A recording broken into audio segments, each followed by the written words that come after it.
Hi everyone, welcome to Command Phase, the channel where we talk about tactics, strategy, and gameplay in the world's most popular tabletop miniatures game, Warhammer 40,000. In this video, we're going to be going over the top 10 fundamental gameplay changes in 10th edition, the newest edition of Warhammer 40k. So let's get started. 9th edition was a great time to be a 40k player. In my opinion, this is the best version of 40k that there's ever been, and I've been playing since 5th. Actually, probably since 3rd. That doesn't mean it's without its problems, though. By far the biggest of these was just the sheer volume of rules you needed to learn to play the game. Between the core rules, codexes, mission packs, supplemental materials, and the like, playing a simple game with your friends could be an hours-long chore of leafing through 4 different rule books, trying to remember all the different tools at your disposal just to play your army. Even worse, you often didn't know or couldn't remember what your opponent could do, resulting in frustrating gotcha moments where you'd get caught off guard by an obscure rule you didn't remember. Keeping up with changes to your faction was hard work due to balance updates that were spread out across the internet. This was a big problem for veteran players, but it was especially bad for new ones who quickly realized that the fun time they thought they were going to have with their friends was instead a full-blown college course on just how many different ways you could move models around a table. There were also some awkward rules interactions like look out sir, bodyguard, etc. that looked good on paper but felt clunky to play with, and a dizzying variety of special rules that were functionally identical but all had different names, making easy memorization quite the chore. In addition, list building with the force organization chart and the newly released Arcs of Omen chart, while it seems good on paper, is often awkward and a little bit clunky and confusing for new players as well. So we're going into 10th edition. These are the real things that I was looking for. How is Games Workshop going to address these issues? And the good news is I think they've actually done a spectacular job in doing that. So let's see what they've done. The number one change to Warhammer 40k in 10th edition is streamlined digital rules. Finally, Games Workshop is entering the digital age with fully downloadable, up-to-date rules available on day one. This is a huge change to the game, and players will now be able to find all their rules all in one place. These rules are also significantly streamlined, with the complete rules including faction abilities, stratagems, and enhancements all being able to fit on 2 pages. Games Workshop has also promised an app that contains all this information as well as a list builder, but I'm not holding my breath on that one given the app we were promised tonight. I am seriously excited for this change, and so are all my friends. This is a huge change the community has been asking for years and easily represents the biggest improvement they can make just to the functionality and play experience of the game. In a return to form from older editions, 10th edition sees the return of universal special rules, though this time with ways to make them more granular and therefore easier for the Games Workshop team to balance. Universal special rules are a welcome addition, as 9th edition had dozens of unique special rules equipped to different units that were functionally identical. As an example, damage-ignoring effects like insensible to pain or revoltingly resilient have now been consolidated into the universal special rule, Feel No Pain. This is a welcome change for veteran players who have used these terms colloquially even in 9th, and a dramatic increase in accessibility for new players who now have to memorize 11 special rules instead of several dozen. Here's a list of all the universal special rules currently in the 10th edition core rulebook. Now, I'm not going to spend a ton of time here going through these rules. I will have a separate video on the topic, but I do want to give a list of them here in case you want to pause the video and take a look at them yourselves. The next biggest change is the introduction of weapon abilities. These are like universal special rules, keywords that grant generic abilities to whatever unit they're attached to, except as the name suggests, they are applied to weapons instead of to models. This might not seem like a big change to veteran players of the game, who are used to weapons having similar rules in 9th edition in the form of weapon types, but adopting this type of system is actually a big boost to design flexibility in 40k going forward. Instead of static weapon types with fixed behavior in 9th, in this edition the designers can really let loose and introduce wild and zany weapons that don't behave like anything previously seen in the game before. For example, Games Workshop could now make a weapon with both the assault and rapid fire keywords, or perhaps with the heavy and precision and ignores cover and torrent. You can see what I mean. They can make things that have never been seen in the game before simply by adding more and more keywords to weapons, and this is a big boost to creative flexibility. Again, not going to go into too much depth here. There will be a separate video on the topic in the coming days, but here is a list of all the weapon abilities in the core rulebook in case you want to pause the video.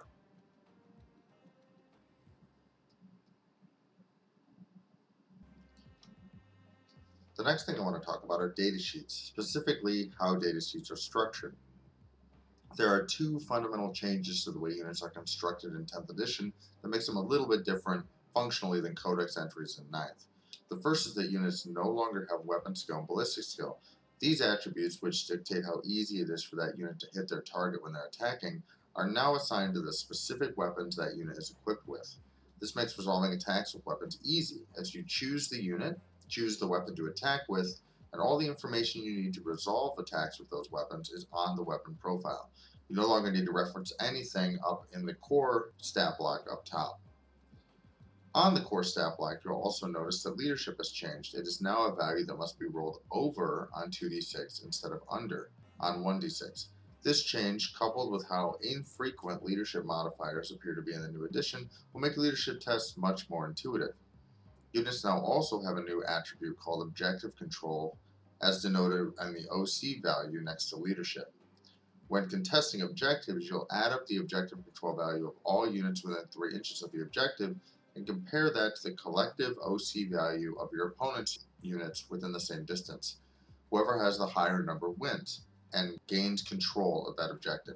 This will eliminate awkward scenarios in 9th edition where a single model with the objective secured rule could steal an objective from 10 or even 20 models who didn't have a similar rule. As an aside, having data sheets be separate documents will also allow players to print, even laminate and highlight the units that they're bringing to the table. In a game as complicated as 40k, every little bit of bookkeeping helps, so I just wanted to make a note of that. Units are also quite a bit tougher in the new edition, especially vehicles. Those familiar with 9th will know that it's a lethal game, and that Games Workshop's solutions, like introducing damage reduction effects and a ton of invulnerable saves, were half-baked at best and frustrating to play against at worst. 10th edition has addressed this issue by reducing the armor penetration on most weapons and increasing the availability of cover to ensure your models stay alive long enough to be impactful on the table. Vehicles in particular have received a significant glow up, becoming significantly tougher and also sporting some of the most powerful ranged weapons in the game. Vehicles were almost never taken in 9th edition for a number of reasons, and this is a welcome change that will certainly increase how often they're seen on the tabletop. Coming in at number 6 is attachments and list building.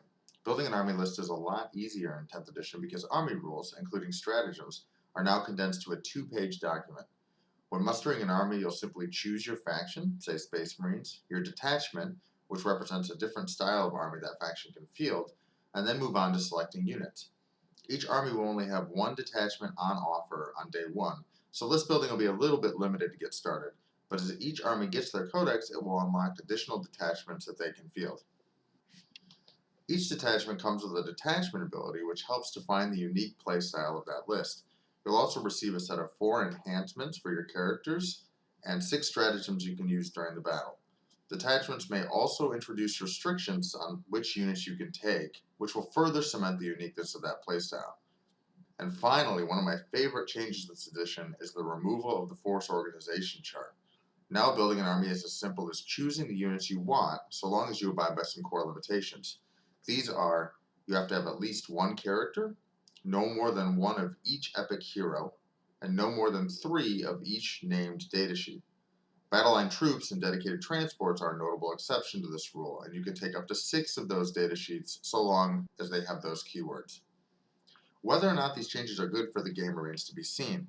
Narrowing down choice when constructing lists via detachments will offer cleaner, more neatly defined playstyles that are certainly easier to balance. But some players might be frustrated by these rules, which they may perceive as limiting their ability to express themselves during list construction. Opening up how many of each unit you can take seems like nothing but upside to me though, and it's my hope that this will encourage build diversity and creative expression while still offering a balanced play experience. At number 7 is the introduction of the leader keyword, which significantly changes how character models interact with the units they lead into battle. In 9th edition, character models sat on their own in the middle of the table and relied on clunky rules like "look out, sir" to keep them safe. In combat, these units would sometimes, often in my experience, fail their charge rolls and be left stranded in no man's land, only to be easily removed the next turn. Not very fun or thematic. Now, leaders join the squads that they're supporting directly, granting key buffs to those units. In return, the unit offers the protection, as you can't damage a character until the unit they've joined has been completely destroyed. For balancing purposes, the list of units they can join is limited, but the power and utility they can provide to those units is certainly really desirable. This change, coupled with the newfound freedom of choice offered when constructing lists, means that I would expect to see a lot more leaders running around in 10th edition. At number 8, mission structure. 10th edition will feature a new mission selection system that attempts to blend the fixed missions of 9th with the dynamic play offered by randomized missions such as Tempest of War. From now on, missions will be procedurally generated using a deck of cards which provides rules for deployment, overall mission dynamics, primary objectives, and secondaries. Secondary objectives are particularly interesting as each player will now have a unique set of possibilities to choose from based on whether they are the attacker or the defender in the mission being played. Games Workshop has also allowed players to choose between a fixed secondary mission to accomplish that will remain in place for the entire game, or the more dynamic and potentially higher scoring tactical approach to secondaries. In this mode, if a player accomplishes the secondary they've chosen at the beginning of the game, they set it aside and draw a new secondary from the deck, repeating this each time they accomplish their current secondary objective. Because this route offers more points, players will be encouraged to step out of their comfort zones and attempt to adapt to a set of constantly shifting battlefield conditions instead of playing it safe with the same secondary missions all game long. Finally, this mission structure offers a unique, risky, and potentially controversial comeback mechanism in the form of the gambit system. This mechanic offers players who have no hope about scoring their opponent on the primary objective the ability to give up scoring those primary points in favor of attempting a high-risk, high-reward objective worth 30 victory points should they accomplish it. I don't know how many games of 40k I've played where the outcome is decided in the first 3 turns, and the other player just has to sit there waiting for the game to end while they lose models. So I'm really excited for these changes, as introducing dynamic secondaries and a comeback mechanism should keep the game fun and engaging even if you're completely on the back foot from turn 1. Coming in at number 9, the psychic phase has been removed. All psychic weapons are rolled into the datasheet as ranged weapons, often with unique keyword combinations like hazardous and devastating wounds. As a reminder, hazardous weapons deal damage to you after you've shot them on a d6 roll of 1, and weapons with the devastating wounds keyword deal their damage as mortal wounds on 6s to wound. Psychic abilities are similarly datasheet specific, offering powerful abilities that also have inherent risk, again dealing damage to friendly models on a roll of 1 after they're resolved. Factions that rely primarily on psychic abilities to execute their game plan have additional faction-wide rules that introduce these mechanics without any of the associated risks, so armies like Thousand Suns and Grey Knights aren't going to kill themselves off the board in the first couple of turns. And finally, last but certainly not least, we have BattleShock, a new approach to leadership and morale in 10th edition. In 9th, if units failed their morale checks, it resulted in a few incidental models being destroyed at the end of each turn. While this would occasionally matter, it always felt like just extra bookkeeping instead of a key phase that really impacted the overall tempo of the game. Not anymore. BattleShock is now a key phase, and units that fail these tests suffer debilitating effects that significantly alter what they can do during your turn. How this works is, in your command phase, if a unit is under half strength, it takes a BattleShock test. If it fails to roll above its leadership value on 2d6, it is now BattleShocked. This has the following negative effects. It reduces that unit's objective control value to 0, effectively shutting off your ability to score objectives even if you're the only unit contesting it. Additionally, if that unit attempts to fall back from combat, it must take a desperate breakout attempt, meaning some models will die on the way out. And last but not least, that unit cannot be targeted by friendly stratagems until the beginning of your next command phase when BattleShock wears off. These are debilitating debuffs that will stop you from scoring primary even if you're the only unit standing on an objective. It will also allow your opponent to easily interact with and possibly even remove the BattleShock unit, as you won't be able to provide them assistance in the form of stratagems. This is really, really nasty stuff, and I can't wait to see how this will impact play in the new edition. It seems like Games Workshop is really leaning into the importance of this new mechanic as well, with several of the revealed units and army abilities interacting with BattleShock in unique and interesting ways. Who knows, we might see entire lists constructed purely to take advantage of this mechanic, targeting key units in an attempt to disrupt your ability to score and offer them support. And with that, that brings our list to a close. What did you think of all of these changes? And are you looking forward to Warhammer 40k 10th edition as much as I am? Please let me know what you think in the comment section below. If you like this video and would like to support the channel, please consider liking the video and subscribing to the channel. From what I hear, it really helps the algorithm and me out. This is my first video, and I'm excited to deep dive into 10th, with new videos covering unique mechanics, how to play the game, and faction focuses going forward. I also have a Patreon, and if you feel like buying me a cup of coffee or supporting my Warhammer addiction, you can sign up there. Thank you so much for watching. This is something I've never tried before, and I'm admittedly a little nervous, but really excited about where this new adventure might lead. Again, thank you for your time, and remember, the Emperor protects. Cheers, everybody.